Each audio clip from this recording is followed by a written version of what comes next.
Bonjour tout le monde, alors aujourd'hui je vous retrouve pour ma première vidéo sur le thème de la Saint-Valentin et ici je vous présente des recettes.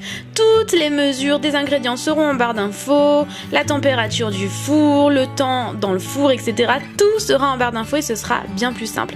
On va commencer par ces jolis petits glaçons adorables. Donc pour ça vous aurez besoin d'un moule en forme de cœur, de sirop de cassis, un peu d'eau, de décoration alimentaire pour les cupcakes, ce genre de choses là, et vous le verrez, ce sera adorable une fois dans l'eau pétillante, ça crépite et tout, c'est super sympa. Donc je commence par mettre un peu de sirop de cassis, vous pouvez mettre n'importe quel sirop, tout dépend de vos goûts, mais s'il est dans les teintes un peu rouges, c'est encore mieux.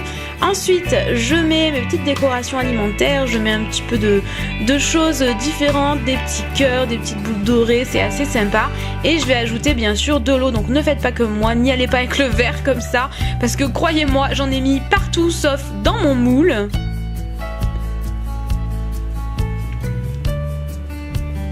On a commencé par faire ça parce qu'il va falloir le laisser dans le congélateur. Moi j'ai laissé toute la nuit, personnellement je l'ai fait un jour avant. Ensuite on va passer à une mousse au chocolat blanc et c'était absolument délicieux avec un peu de confiture. Donc pour ça vous aurez besoin de chocolat blanc, de sucre,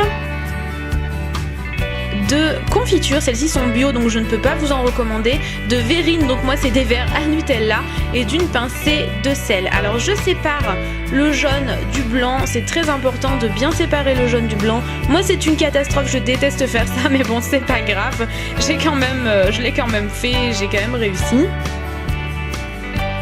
Ensuite, si jamais vous avez quelqu'un pour vous aider, c'est le moment. Une personne fait cuire le chocolat blanc avec un peu d'eau. Donc il faut bien rester, il faut remuer tout le temps, donc il faut vraiment rester au-dessus. Et vous, pendant ce temps-là, par exemple, vous battez à l'aide d'un batteur électrique, c'est plus simple, les blancs en neige. Si jamais vous pouvez retourner comme ceci votre récipient, c'est que c'est bon. Maintenant, je prends mes jaunes d'œufs et mon sucre, j'incorpore au fur et à mesure, je l'ai fait en 2 fois me semble-t-il, ou 3, et je mélange au fur et à mesure jusqu'à ce que ce soit homogène. J'espère que vous ne l'entendez pas trop, mais j'ai un petit peu la voix cassée. Une fois que le chocolat blanc est devenu comme ça, c'est que c'est bon. On va pouvoir ajouter le mélange de sucre et de jaune d'œuf à l'intérieur. On mélange donc hors du feu, hein. Moi je l'ai vraiment fait hors du feu.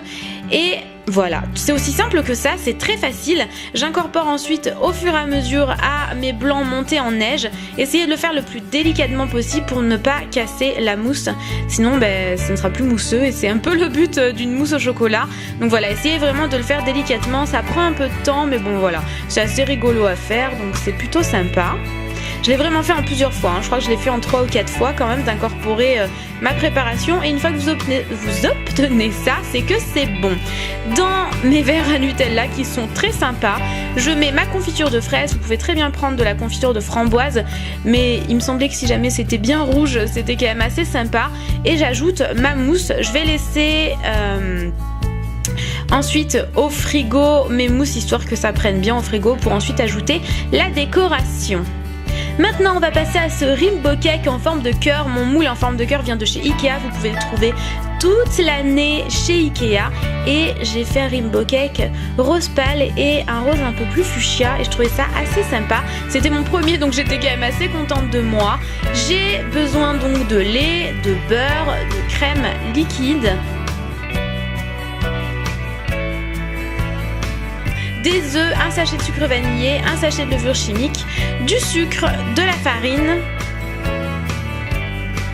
Alors, je vais casser mes œufs, je mets tous mes œufs dans mon grand saladier, j'ajoute au fur et à mesure mon sucre et j'utilise le batteur au fur et à mesure. Alors là, petit souci en montage, il me manque une partie de la vidéo, j'ai ajouté chaque ingrédient au fur et à mesure comme là je vous le montre, j'ajoute au fur et à mesure mon ingrédient et au fur et à mesure j'utilise mon batteur ou alors un fouet à la main tout simplement.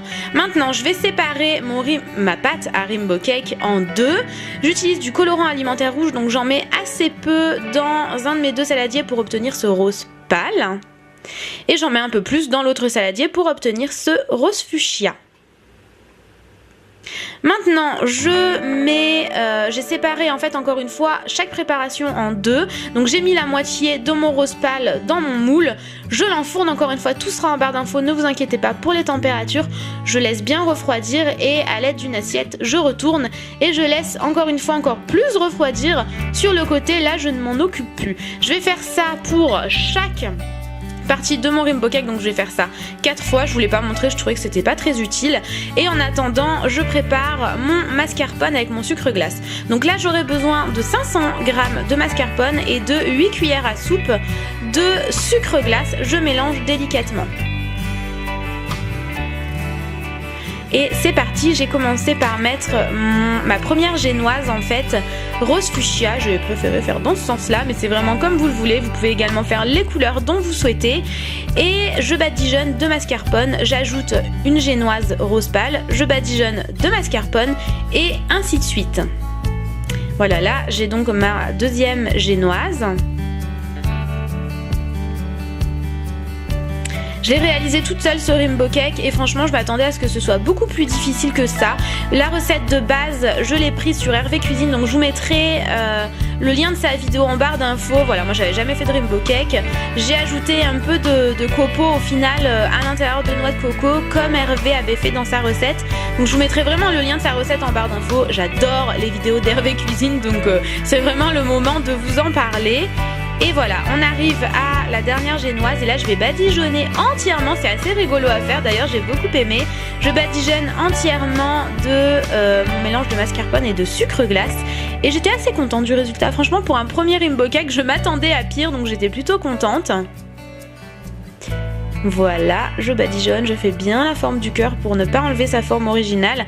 Et j'ai trouvé ces petites décorations là en grande surface pour 2-3 €. Je crois que c'était pas si cher que ça. Je m'attendais à pire.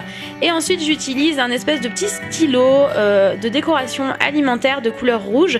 J'écris je t'aime dessus pour mon amoureux et je fais un cœur.